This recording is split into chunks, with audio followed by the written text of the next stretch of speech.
Hi everyone, Renata here from Akita Chow Food, Family and Fun, and today I'm going to show you how to make something really wonderful, really easy, something that's extremely expensive to buy, and that is gravlax, which is the Swedish style of cured salmon. A lot of people confuse it with lax. Lax is cold smoked salmon, but gravlax is cured.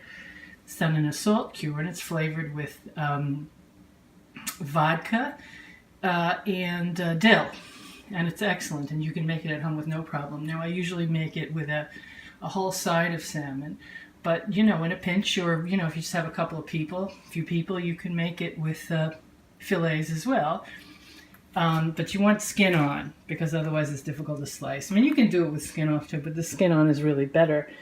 So how I do it is I usually start with a couple of layers of paper towel to catch a little of the excess moisture, and I lay my salmon in like this, my fillets, and I get the highest quality salmon I can find. Costco has good Atlantic salmon, and it's sustainably raised, more or less. I mean, if you use wild salmon, it just really doesn't have enough fat to turn into a really good gravlax, and I've tried it, just not as good, but you know, your mileage may vary.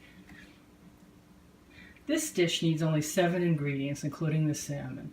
So you have the salmon, and then you have the cure, which is this. And this is equal amounts of organic cane sugar, Himalayan sea salt, and then a little coarse black pepper.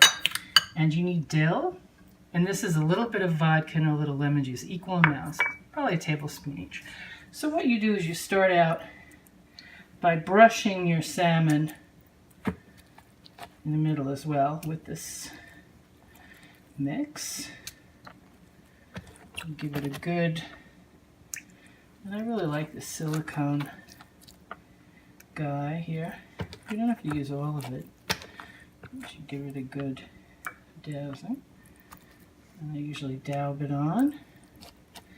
Actually, this makes a difference. It adds a nice flavor.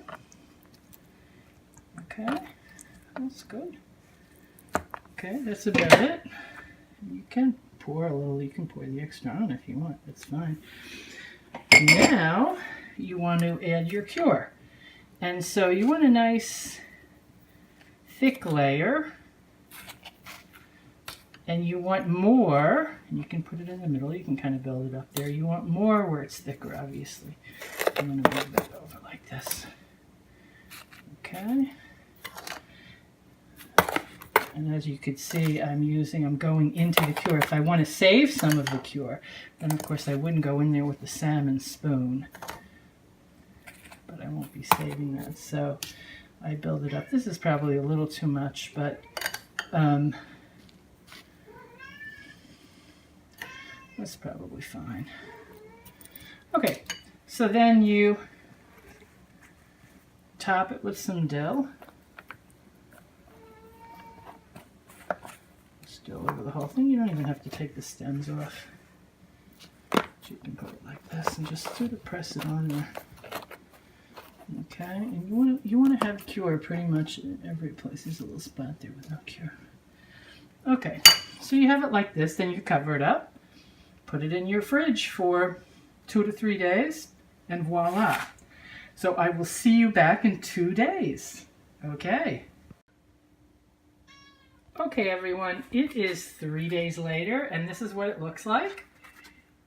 So what we do is we take all of this off.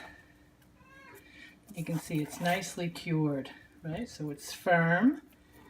And of course it's always better if you have one, you know, like a whole side, or you have 2 pieces to get, you know, like a large piece rather than a small one, because it's harder to slice, but still it's pretty good. So what we do now is we rinse it, and then I'm going to slice it up and show you how that looks. Okay, so we're ready to roll. So what you'll want to do is just feel to make sure there are no pin bones. You'll feel it along here. You can do that, obviously you do that before you cure, but I find that sometimes removing the larger pin bones after it's cured, the flesh is not as delicate, and it doesn't it doesn't tear as much. And actually, here's one. I have a tweezers just for this purpose. Okay, well that was really strange. Usually when I buy salmon at Whole Foods, there are no pin bones, or maybe the odd one, but you can see where these holes are. So you can feel right along here, you know, here and here, right on the edge there. You can see the little holes where I pulled them out, right? So this one had all of the pin bones, this one did not. So somebody was sleeping on the job. I am not happy about that, because when you pay a premium price, you expect it to be done. But anyway, okay. So the way you remove the pin bones is, you know, you feel them, and then you kind of find the end, and then just pluck them out. That's the way you do that. And I have a set of tweezers that I just have in the kitchen. So unfortunately, I can't really show you how I slice this, because I don't have a way to hold the phone other than in one hand. I have a sports camera, but I am still learning Adobe Premiere Pro, and the program I use, a sort of quickie little program, Rush, you cannot correct lens aberration. So you have the sports cameras have, you know, these wide angle lenses that gives you a real fisheye effect, and I cannot get rid of that in Rush. So I will just tell you that what you normally would do, like if you had a whole side or even a piece this big, you would go just like this and go very, very thinly until you got to the skin, and then rub along the skin. But in a pinch, you can always remove the skin, and I know easier said than done, and then slice thinly, just going down. But I think I'll be able to do okay. This isn't my first rodeo. Yeah, so what you would do if you wanted to remove the skin is just cut a little piece back, then put a hole in it, and then hold on to that. So your finger can go in there, or take a paper towel and hold on to that, lay it down, and then run the knife along and remove the skin. Once I get my camera set up properly here, I will show you how to do that. But okay, let me slice this up. Okay, so I've got one piece sliced, and each piece is probably about 3/4 of a pound, maybe a little less than that.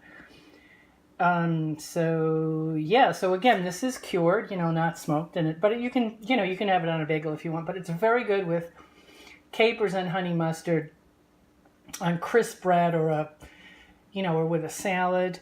So I would definitely encourage you to try it. This is very salty. If you want to make it less salty, you can use a little less cure, and you can do it for 2 days versus 3 days.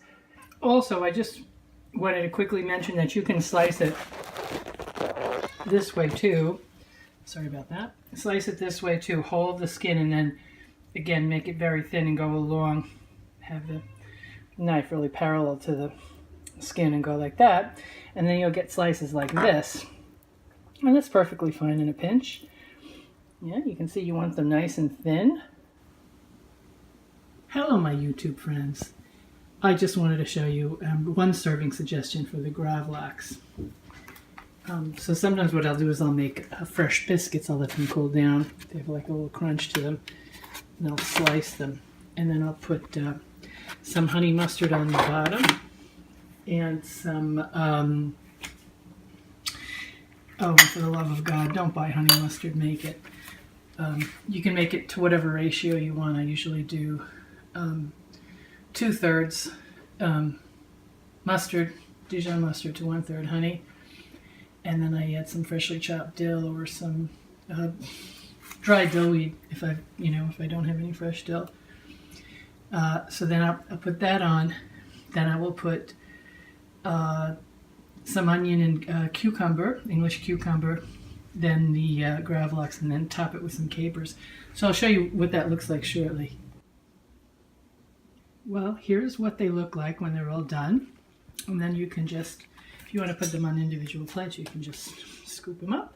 But this is especially nice if you have, a small group or family, and it's very good.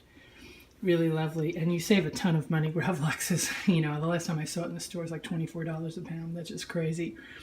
So anyway, I hope you enjoyed this recipe, and I wish you the best.